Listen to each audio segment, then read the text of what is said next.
Et me revoilà, je crois que c'est un bon jour pour se remettre à ce défi. J'espère que vous allez bien et que je vous ai manqué au moins un petit peu parce que vous m'avez bien manqué.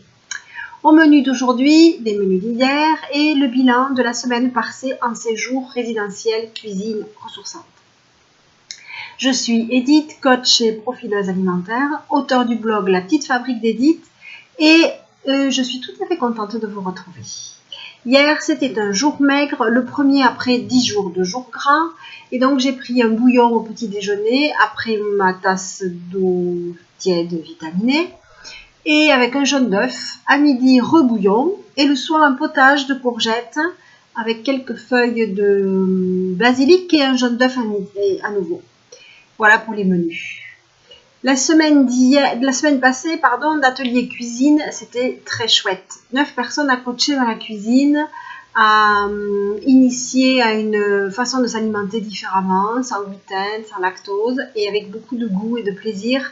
C'était juste délicieux, autant pour les yeux que pour le cœur. J'ai mangé plein de bonnes choses, j'ai fait la gourmande aussi et même j'ai perdu du poids et ça c'est bon pour moi et pour mon moral. J'ai pris des bonnes couleurs parce que je suis allée surveiller que ces dames ne se noient pas dans la piscine au moins 1 heure par jour.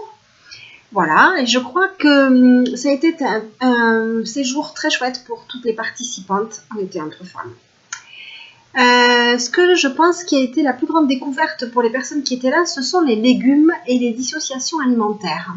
Il me semble de façon générale qu'on ne mange pas assez de légumes. Et elles ont été surprises de la quantité de légumes qu'elles pouvaient manger et que ça leur fasse bien, que ça leur fasse du bien, et qu'elles digèrent tout à fait correctement ce que je leur ai proposé. Rappelez-vous que ce 3/4 de l'assiette doivent être des légumes cuits à midi et le soir. De façon empirique, on ne va pas compter ni peser, c'est juste à la vue.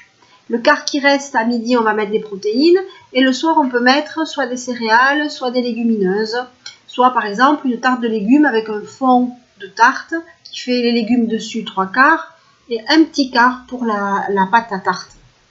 Évidemment, pour les cas particuliers, quand on a mal au ventre pour des raisons diverses et variées, et bien là, on demande un audit alimentaire. Bien sûr, vous le savez. Voilà pour aujourd'hui, j'espère que ça vous a intéressé, que vous êtes tout aussi contente et content de me retrouver, de nous retrouver avec ce défi. Je vous dis à demain, j'espère vos questions, vos commentaires, vos encouragements, vos coucou, je suis là même si je suis en vacances et je vous fais des bisous. Je compte sur vous, à demain.